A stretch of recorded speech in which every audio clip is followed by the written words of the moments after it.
अखिलेश यादव से भी मिले हैं। इसी में सर एक और चीज जोड़ते हुए बोलूंगा कि आप लोग हमेशा शिवसेना अरविंद केजरीवाल और हेमंत सोरेन की गिरफ्तारी पर आप लोगों ने विरोध किया है। जरूर हमने आवाज उठाया है। तो सर अब क्योंकि नीतीश कुमार, चंद्रबाबू नायडू जैसे पुराने सहयोगी जिनको आप डेमोक्रेटिक भी बता रहे हैं वो आ रहे हैं सरकार में। अब हम उनको सवाल पूछेंगे सरकार में आने के बाद, क्या आपकी सोच वही है संविधान रक्षा, डेमोक्रेसी की रक्षा, या आप भी मोदी और शाह के साथ बदल गए हैं?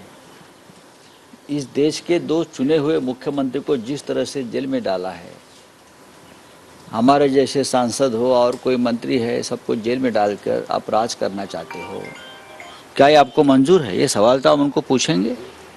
और आपके नेता आए थे जी, क्या बातचीत है? सभी एक दूसरे के साथ संपर्क में है।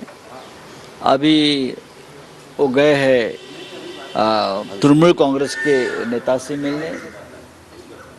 आज शाम को तृणमूल कांग्रेस के नेता उद्धव ठाकरे साहब को मिलने मुंबई में आ रहे हैं। तो एक दूसरे के साथ संपर्क जारी है। कोशिश कर रहे हैं इंडिया गठबंधन का सरकार बनाने की कोशिश कर रहे हैं इंडिया गठबंधन सरकार बनाने की कोशिश कर रहे हैं। नहीं, अभी पहले मोदी जी को बनाने तो पहले आप में उनका अधिकार ज़्यादा है, उनकी सीटें ज़्यादा है, तो हमने कहा मोदी जी पहले आप, उसके बाद आपका जो मन में एक रिकॉर्ड बनाने की जो इच्छा है तीसरी बार, वो तीसरी बार हो जाने दो, तीसरी कसम लेने दो, चौथी कसम हम देख लेंगे। साहब, लोकसभा में राहुल गांधी विपक्ष के नेता हो सकते हैं? अभी मैं कैसे बताऊं, कांग्रेस पार्टी का निर्णय होगा। लेकिन इंडिया अलायंस के साथ चर्चा जरूर चर्चा होगी इंडिया अलायंस के साथ।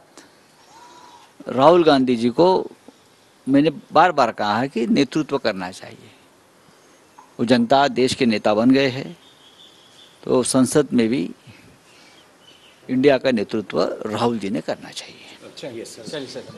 चलिए, संजय राउत है हमारे साथ बातचीत करने के लिए। सर, राउत साहेब, तर तृणमूलचे नेते आज संध्याकाळी ठाकरेंची भेट घेणार आहेत अशी माहिती राऊतांकडून देण्यात आलेली आहे। आणि राहुल गांधींनी इंडिया आघाडीचा आवाज बनवून संसदेमध्ये मुद्दे मांडले पाहिजेत असं मत राऊतांनी व्यक्त केलेलं आहे। पक्षाला पेक्षा जास्त जागा मिळालेल्या आहेत, त्याच्यामुळे गेल्या 2014 आणि 2019च्या निवडणुकीत काँग्रेस पक्षाला तो आकडा पार करता आला नव्हता जो विरोधी पक्ष नेत्यासाठी लागतो। आणि या लोकशाहीमध्ये नरेंद्र मोदी आणि अमित शहानी संसदेमध्ये जाणून बुजून विरोधी पक्ष नेता होऊ दिला नाही। ही अत्यंत लोकशाहीला घातक पायंडा होता। पण ह्या वेळेला काँग्रेसला 100 पेक्षा जास्त जागा असल्यामुळे त्यांचा विरोधी पक्ष नेता होईल। आता तो त्यांच्या संसदीय पक्षाचा निर्णय असेल की कोणाला विरोधी पक्ष नेता त्यांनी करायला हवं। पण प्रथमच गेल्या 10 वर्षात नरेंद्र मोदींसमोर आणि अमित शहा समोर एक मजबूत विरोधी पक्ष आहे। नुसता मजबूत नाही तर भारतीय जनता पक्ष अल्पमतात आहे। भारतीय जनता पक्ष संसदेमध्ये अल्पमतात आहे लोकसभेत, त्यांच्याकडे कोणत्याही प्रकारचं बहुमत नाही आहे। त्याच्यामुळे आमचा विरोधी पक्ष हा लोकसभेत नरेंद्र मोदींना भारी पडेल आणि म्हणून एक असा मजबूत विरोधी पक्ष नेता तिथे असायला हवा जो रोज या पक्षाचे कपडे उतरवेल। राहुल गांधींना विनंती केली जाईल का इंडिया अलायन्स कडून की त्यांनी नेतृत्व करावं? त्याच्यावरती आता हळूहळू चर्चा सुरू होईल। काँग्रेस पक्षाला शेवटी ठरवावं लागेल की कोणी व्हावं। पण तुम्हाला वैयक्तिक शिवसेना आमच्या वैयक्तिक इच्छा खूप असतील हो, पण शेवटी काँग्रेस पक्ष ठरवेल। त्यांच्या पक्षात कोणी कोणाला करावं हे मी सांगू शकत नाही, पण राहुल गांधी यांनी या देशाचं नेतृत्व पूर्णपणे आपल्या ताब्यात घ्यावं ही आमची इच्छा आहे। आणखी एक विशाल पाटील काँग्रेसला जॉईन करणार आहेत अशी माहिती मिळते। 99चे 100 खासदार होणार त्यांचे। प्रश्न आहे की त्यांची समजूत काढण्याचा प्रयत्न कोणाचा? फडणवीसांची समजूत काढण्याचा प्रयत्न होतोय। अनेक नेते त्यांना त्यांच्या महाराष्ट्रातल्या निवासस्थानी असं काय महाराष्ट्रांनीही त्यांना फोन केल्याची माहिती मिळते। बघा, ते करू द्या, ही नाटकं असतात सगळी राजकारणामध्ये, अशी लहानसहान एकांकिका नाटकं, बरं का। त्यानंतर बालनाट्य आहे। हे जे काय चाललं आहे ते नाटक पूर्ण नाटक नाही, हे बालनाट्य आहे। आणि बालनाट्याचा हा 4था अंक आहे। 4थ्या अंकात काय घडतं आपल्याला माहिती पडतं। करू द्या ना, करू द्या। काय नागपुरात होर्डिंग लावलेली आहेत भाजपच्या कार्यकर्त्यांनी की जब तक है दम तब तक लढते रहेंगे हम, अशा स्वरूपात। लोकशाहीमध्ये लढावंच लागतं प्रत्येकाला, पण ही लढाई जी आहे ही लोकशाही मार्गाने व्हायला पाहिजे.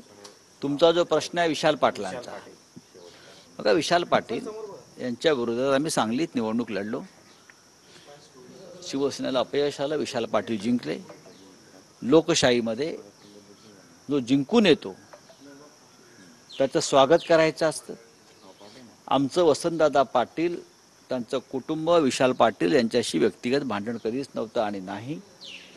ते जिंकलेले आहेत, त्यांचं आम्ही स्वागत करतो, अभिनंदन करतो आणि ते महाविकास आघाडीबरोबरच राहतील याची आम्हाला पहिल्या दिवसापासून खात्री होती. लोकांनी त्यांना मतदान केलेलं आहे आणि या लोकमताचा आदर केला पाहिजे. आपचे नेते तुम्हाला भेटले, संजय सिंग, राघव चड्डा, काय नेमकी चर्चा झाली? चर्चा राजकारणावरच होते ना. दिल्लीमध्ये आपचे नेते झालं, तृणमूल काँग्रेसच्या नेत्यांशी चर्चा झाली, अखिलेश यादव यांच्याशी चर्चा झाली,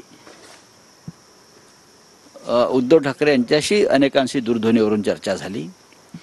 पुढली पावलं काय टाकावी काय नाही या संदर्भात आम्ही ठरवत आहोत सगळे मिळून. शिष्टमंडळ आज तृणमूल काँग्रेसचे वरिष्ठ नेते जे दिल्लीमध्ये आता आहेत ते संध्याकाळी शिवसेना पक्षप्रमुख उद्धव ठाकरे यांना भेटण्यासाठी मातोश्रीवर येत आहेत.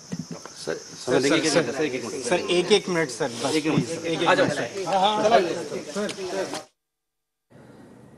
तर फडणवीसांचं बालनाट्य सुरू अशा शब्दात राऊतांनी टोला लगावलेला आहे.